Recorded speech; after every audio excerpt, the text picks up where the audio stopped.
अब वाले साहब ने उसे ये कहा कि बेटा मुझे पता है तुमने अपनी हरकतों से बाज नहीं आना, लेकिन मेरी कुछ नसीहत है वो आप समझ लो, सीख लो, क्योंकि ये नसीहत मेरे वालिद ने मुझे की थी। और सबसे पहली बात उन्होंने ये कहा कि बेटा आपने किसी भी खातून, किसी भी लड़की को इस तरह पीछा नहीं करना, उसका चेज़ नहीं करना, क्योंकि इसमें आपकी इंसल्ट है। अगर उसने आपको लानत की, आपको गाली दी, कहीं आपने मार खाई, तो वो आपके ख़ानदान की इज्जत जाएगी।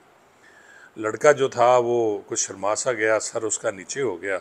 लेकिन दूसरी बात उसके वालिद ने ये कही कि बेटा कभी किसी को किसी के घर मिलने नहीं जाता अगर आपका कोई इश्क चलता है तो। नाज़रीन, इश्क चले और घर ना जाए वैसा तो नहीं हो सकता, लेकिन आप ये देखें कि ऐसे इश्क में जैसा कि खलील कमर साहब या तलाल चौधरी साहब ने किया और उनके घर पहुंच गए, तो आप तो बंदे बधाए हैं जी। आपको चोर बनाया जाए, आपको मार दिया जाए, आपको छोड़ दिया जाए जलील करने के बाद, आपको पुलिस के हवाले कर दिया जाए, तो घर वाले कुछ भी कर सकते हैं अगर वो उठ जाएं तो। बिस्मिल्लाहिर्रहमानिर्रहीम, अस्सलाम वालेकुम नाजरीन। खलील रहमान कमर साहब जो बहुत बड़े ड्रामा निगार हैं, लुट गए। और वो लुटे कैसे, मैं आपको बताता हूँ।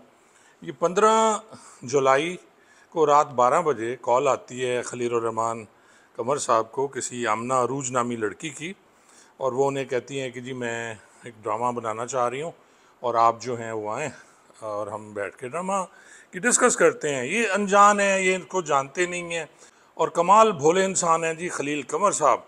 ये चले जाते हैं जी वहाँ बहरिया में, और जहाँ लोकेशन भेजी थी उस खातून ने, आमना नामी खातून ने। और ये वक़ुआ जैसा मैं पहले अर्ज़ कर चुका हूँ 15 जुलाई का है, और ये पहुँचते हैं सुबह 4:40 पे उसके घर पहुँचते हैं। यानी 12 बजे कॉल आती है, सुबह 4 बजे खलील कमर साहब वहाँ पहुँचते हैं। और वहाँ जब जाते हैं तो बकौल इनके जो एफआईआर दर्ज हुई है, और उसमें ये कहते हैं कि जी वो जो लड़का बाहर आया कुछ सामान देने के लिए, तो उसके साथ कुछ और लड़के थे, कुछ औरतें थी। उन्होंने इन्हें बांध लिया और उसके बाद इनसे वो, इनके पर्स में 6,000 था, एटीएम कार्ड्स थे। फिर उसके बाद ये हुआ जी कि इन्हें इनसे इनका मोबाइल फ़ोन जो 11 था, आईफोन 11 इसी के साथ का, वो उनसे छीन लिया गया। 1.5 लाख का वो था, और फिर उनसे उनका पासवर्ड पूछ के जो एटीएम कार्ड से पैसे भी 2-2.5 लाख रुपए निकलवा लिए गए। अच्छा, ये अजीब सी स्टोरी है, लेकिन इसके बाद जो आज खबरें हैं वो ये हैं कि इसमें आमना अरूज नामी जो खातून है उसको गिरफ़्तार भी कर लिया गया, उसके साथ कुछ और लोग भी गिरफ़्तार हुए हैं। और ये बहुत बड़ा गैंग है, माफिया, ये हनी ट्रैप करता है। उन्होंने खलील रहमान कमर साहब या खलील कमर साहब को हनी ट्रैप किया और रात को 12 बजे बुलवाया।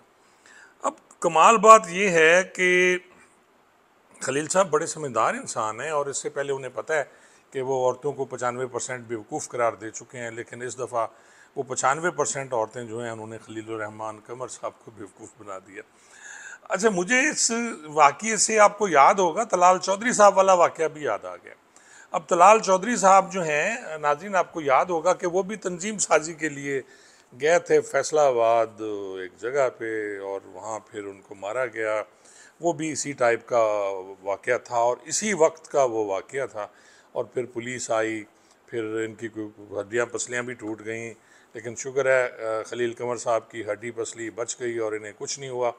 नाज़रीन, मुझे इससे ना एक वाक़या याद आता है। वाक़या कुछ यूँ है कि काफ़ी अर्सा पहले की बात है। एक नया नया लड़का जवान हुआ, बड़े घर का था, और उसके वालिद जो थे वो बड़े समझदार इंसान थे। लड़का जो था नया नया जवान था, मूँछें आ रही थी, खूबसूरत था, और उसके बाद थोड़ा सा दिल फेंक भी हुआ, जवानी नई नई आ रही थी। तो अपने दोस्तों के साथ एक दिन बाहर निकला तो उसने देखा कि तांगे में कुछ ख़वातीन जा रही हैं, जिसमें एक लड़की भी है। वो लड़की ने उन्हें कोई इशारा किया, वो जो नौजवान थे उन्होंने भी उसे इशारा किया, और उसके बाद वो तांगे पे अपने साइकिल पे पीछे चलते रहे। वो जो साहब थे, पुराने वक्तों की बात है, साइकिल और तांगे हुआ करते थे। और फिर उसके बाद जी वो एक जगह तांगे से वो ख़वातीन उतरी, तो वो साहब भी फिर पैदल उनके पीछे अपने दोस्तों के साथ चले गए, जैसे चेज़ होता है। ये भी बड़ा कंसेप्ट है आजकल, तो पता नहीं है या नहीं है। पुराने ज़मानों में ये होता था कि चेज़ किया जाता था और पीछे जाके फिर घर देखने के बाद ट्राई मारी जाती थी कि जी शायद हमारा इश्क जो है वो कामयाब हो जाए। अच्छा, इश्क तो कामयाब नहीं हुआ, लेकिन दूसरे दिन उनके वाले साहब ने उन्हें बुलवा लिया और बुलाने के बाद उन्होंने उनको अपने पास बिठाया और अब लड़के को समझ नहीं आई कि वालिद ने मुझे बुलाया क्यों। अब वालिद साहब ने उसे ये कहा कि बेटा मुझे पता है तुमने अपनी हरकतों से बाज नहीं आना, लेकिन मेरी कुछ नसीहत है वो आप समझ लो, सीख लो, क्योंकि ये नसीहत मेरे वालिद ने मुझे की थी। और सबसे पहली बात उन्होंने ये कहा कि बेटा आपने किसी भी खातून, किसी भी लड़की को इस तरह पीछा नहीं करना, उसका चेज़ नहीं करना, क्योंकि इसमें आपकी इंसल्ट है। अगर उसने आपको लानत की, आपको गाली दी, कहीं आपने मार खाई, तो वो आपके ख़ानदान की इज्जत जाएगी। लड़का जो था वो कुछ शर्मा सा गया, सर उसका नीचे हो गया। लेकिन दूसरी बात उसके वालिद ने ये कही कि बेटा कभी किसी को किसी के घर मिलने नहीं जाता अगर आपका कोई इश्क चलता है तो। नाज़रीन, इश्क चले और घर ना जाए वैसा तो नहीं हो सकता, लेकिन आप ये देखें कि ऐसे इश्क में जैसा कि खलील कमर साहब या तलाल चौधरी साहब ने किया और उनके घर पहुंच गए, तो आप तो बंदे बधाए हैं जी। आपको चोर बनाया जाए, आपको मार दिया जाए, आपको छोड़ दिया जाए जलील करने के बाद, आपको पुलिस के हवाले कर दिया जाए, तो घर वाले कुछ भी कर सकते हैं अगर वो उठ जाएं तो, और अगर नहीं उठेंगे तो फिर इसका मुकद्दर अच्छा। और तीसरी बात उन्होंने जो की, उन बुज़ुर्ग ने अपने बेटे को, जो वालिद थे, और अब बेटा जो है उसका सर जो है मज़ीद झुक गया शर्म के मारे, और उन्होंने कहा कि बेटा अगर ज़्यादा मजबूरी है, आप किसी को दिल दे चुके हो, तो अपने वकील को भेजना।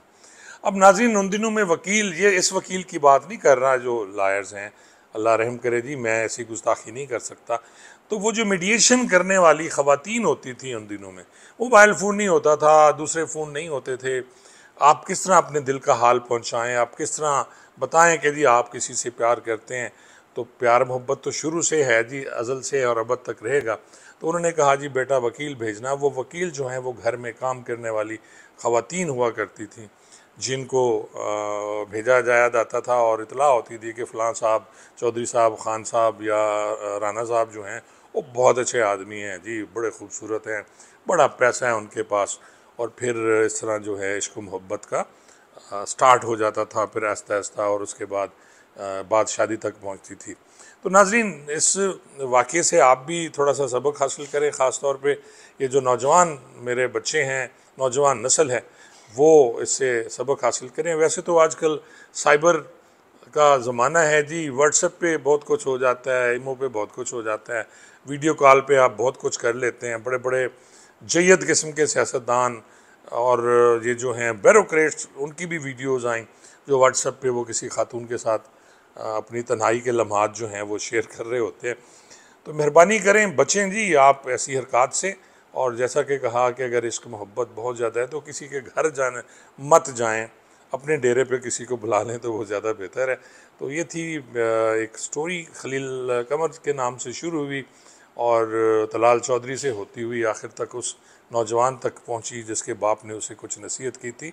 और मेरी भी आप दोस्तों को, नौजवान बच्चों को यही नसीहत है कि कभी किसी के घर ना जाना, वरना चोर डाकू करार दिए जाओगे, और अगर मारे जाओगे तो शहीद मोहब्बत भी नहीं कहलाओगे। बहुत बहुत शुक्रिया।